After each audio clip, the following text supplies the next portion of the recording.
So halo guys, balik lagi sama Kuliah Sore. iPhone 13 kemarin udah launching ya, dan pastinya iPhone seri lama harganya ini sekarang udah turun dan udah terbilang cukup terjangkau buat dibeli. Nah, di video kali ini Kuliah Sore bakal kasih rekomendasi nih buat kalian yang mungkin lagi cari iPhone. Oke deh, nggak usah berbasa-basi lagi, langsung aja berikut adalah 5 iPhone yang paling worth it buat dibeli di tahun 2021.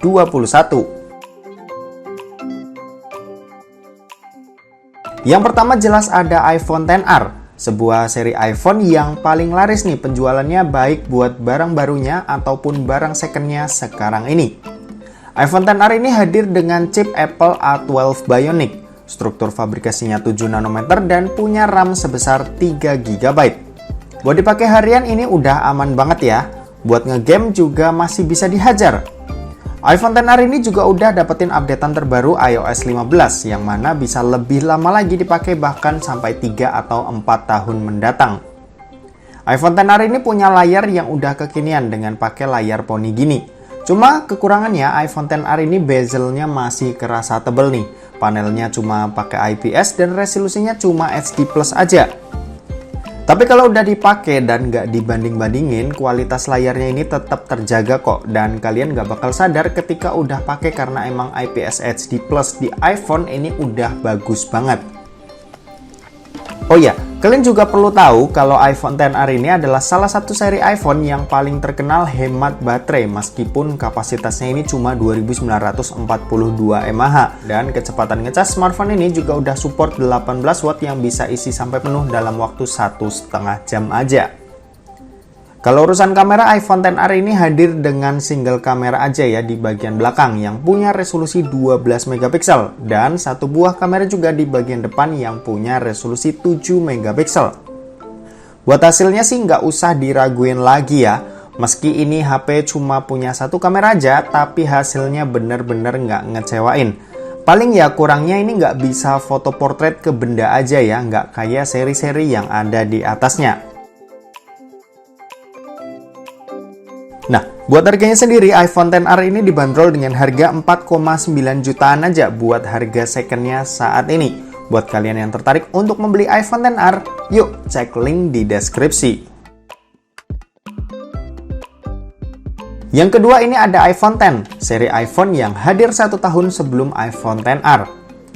iPhone X ini rilis tahun 2017 dengan berbekal chip Apple A11 Bionic, struktur fabrikasinya 10 nanometer dan punya RAM 3 GB. Buat performanya ini juga masih ngebut ya buat tahun ini, dimana dipakai harian udah pasti masih enak. Buat ngegame pun ini juga masih bisa disikat sama si iPhone X ini. Cuma yang jadi masalah tentu daya tahannya yang agak buruk buat pemakaian intensif kayak buat dipakai main game. Baterainya ini kapasitasnya cuma 2716 mAh, sementara itu kecepatan ngecasnya ini 15 watt. Untuk iOS update sih diperkirakan bisa dipakai sampai 2 atau 3 tahun ke depan ya, cuma nanti kita lihat lagi ya. Untuk layarnya sendiri iPhone X ini udah pakai panel Super Retina OLED, resolusinya Full HD+, dan luas layar ada di 5,8 inci. Buat dipakai nonton sih udah dijamin enak, cuma menurutku buat ukuran cowok 5,8 inci ini terlalu kecil ya, jadinya buat dipakai ngegame agak kurang asik. Kalau urusan kamera, iPhone X ini punya 2 buah kamera nih di bagian belakang, di mana ada kamera utama yang punya resolusi 12 megapiksel dan kamera tele 2 kali optical zoom yang juga punya resolusi 12 megapiksel. Sementara itu kamera depannya ini punya resolusi 7 megapiksel. Buat hasilnya meskipun resolusinya kecil, tapi kalian nggak bisa ngeremehin gitu aja. Ini iPhone bos, lihat dulu nih hasil jepretannya kayak gimana. Buat harganya sendiri, iPhone X ini dibanderol dengan harga mulai dari 4,6 jutaan aja nih buat harga secondnya.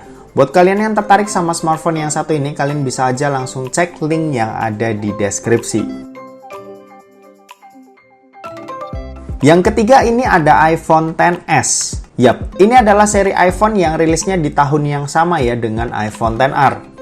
iPhone XS ini tuh hadir dengan chip Apple A12 Bionic, fabrikasinya 7 nanometer dan punya RAM ini 4 GB. Buat dipakai harian atau ngegame sekalipun ini mah nggak usah ditanya lagi deh ya. Semua game dari yang ringan sampai yang berat sekalipun ini masih bisa disikat tanpa ampun di smartphone ini. Cuma ya lagi-lagi yang jadi masalah utama ini adalah baterainya, yang mana ini lebih kecil dari iPhone X tadi yang cuma 2658 mAh. Kalau buat update iOS-nya ini mah aman ya, kayak iPhone XR tadi, di mana iPhone XS ini diperkirakan bisa dipakai bahkan sampai 3 atau 4 tahun mendatang. Untuk urusan layar, iPhone XS ini dibekali dengan panel Super Retina OLED. Resolusinya ini Full HD+, dan luas layar ini 5,8 inci. Yap, mirip kayak iPhone X tadi yang gambarnya ini udah bagus, cuma nggak bakalan nyaman dipakai para pria yang doyan ngegame. Kalau untuk kameranya, iPhone XS ini dibekali dengan setup dual kamera, di mana punya kamera beresolusi 12 megapiksel pada kamera utamanya dan 12 megapiksel pada kamera tele 2 kali optical zoom-nya. Sementara untuk kamera di bagian depan ini punya resolusi 7 megapiksel. Dan buat hasilnya, cakep bener. Nih, lihat aja sendiri buat hasilnya kayak gimana.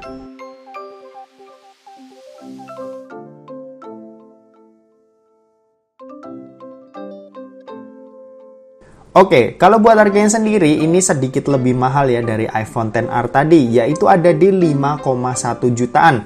Tapi apa yang kalian dapat dari smartphone ini udah worth it banget kok sama harganya. Oh ya, cek link di deskripsi di bawah ya. Yang keempat ini ada iPhone 7 series nih. Yap, baik iPhone 7 maupun iPhone 7 Plus ini adalah pilihan seri iPhone yang paling basic ya buat kalian beli di tahun ini. Jangan ambil yang SE ataupun yang 6S karena nyawanya ini udah nggak lama lagi.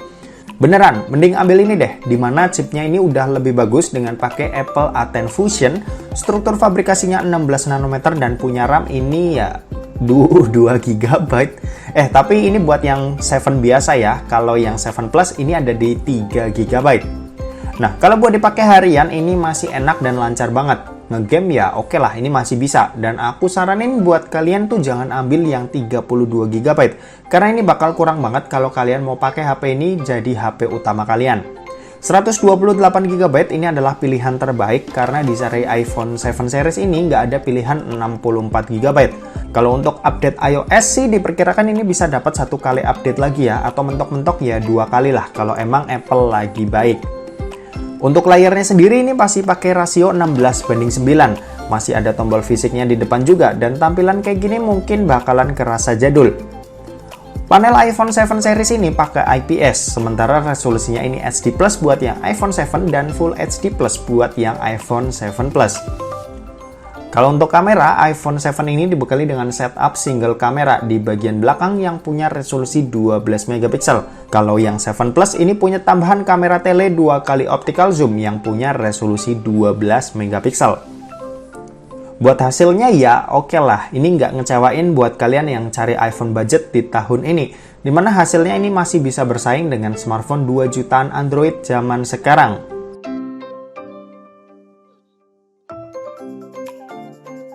Nah, kalau buat harganya sendiri, iPhone 7 128 GB ini dibanderol dengan harga mulai dari 2,2 jutaan aja.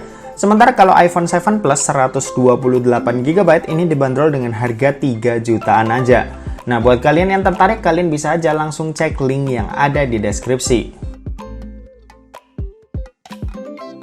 Yang kelima ini ada iPhone 8 atau iPhone 8. Yap, iPhone 8 aja ya, karena yang Plus ternyata ini harganya mepet banget sama iPhone X, makanya jadi nggak worth it. Oke, iPhone 8 ini rilis barengan sama iPhone X, dimana ya rilis di tahun 2017. Chip yang dipakai pun juga udah sama, yaitu Apple A11 Bionic yang punya struktur fabrikasi 10 nanometer dan punya RAM 2 GB. Buat dipakai harian tentunya ini masih aman ya, ngegame pun juga masih oke. Cuma yang nggak oke ya ini ada di baterainya, dimana kapasitasnya ini kecil banget, yaitu cuma 1821 mAh aja. Kalau urusan layar, iPhone 8 ini dibekali dengan panel Retina IPS LCD, resolusinya HD+, dan bentang layar ini ada di 4,7 inci. Buat dipakai ya lumayan lah ya, masih cukup enak buat dipakai, meski ya bakalan kelihatan kecil banget. Sementara itu kalau buat kameranya ini punya resolusi 12 megapiksel buat kamera belakang dan 7 megapiksel buat kamera depannya. Nah, buat hasilnya ya lumayan bagus sih buat standar HP jadul di mana hasilnya tetap konsisten di banyak foto. Nih, lihat aja sendiri buat hasilnya kayak gimana. Buat harganya sendiri, iPhone 8 ini dibanderol dengan harga 2,7 jutaan aja buat harga secondnya. Buat kalian yang tertarik membelinya, kalian bisa cek link yang ada di deskripsi. Oke, mungkin segitu aja buat 5 rekomendasi iPhone second yang bisa dibeli di tahun 2021 ini. Semoga uang yang udah dikumpulin bisa segera terwujud ya. Dan ingat, beli iPhone yang pas sesuai dengan sama kebutuhan kalian.